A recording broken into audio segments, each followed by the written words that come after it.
Hello everyone, welcome to Online Help Guide. In today's video, I'll be sharing a step-by-step tutorial on how to create 3D AI images of glass manipulation absolutely free of charge. So without any further delay, let's jump right into it. First of all, open up a web browser. In the search bar, type in Microsoft Image Creator.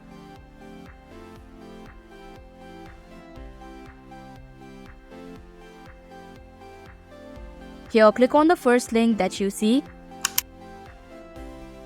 Now in the text box, type in the prompt that you have created.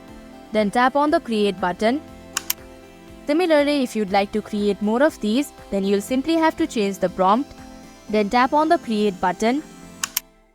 Now click on the image in order to preview it.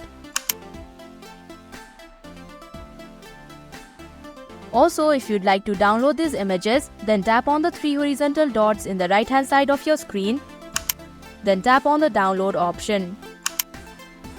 So that is how you can create 3D AI images for free. Thank you for watching Online Help Guide. Hope this video was helpful. If it was, hit the like button and comment down if you have any questions or feedback. Also, if you are new to our channel, subscribe and hit the bell icon so that you don't miss our upcoming videos.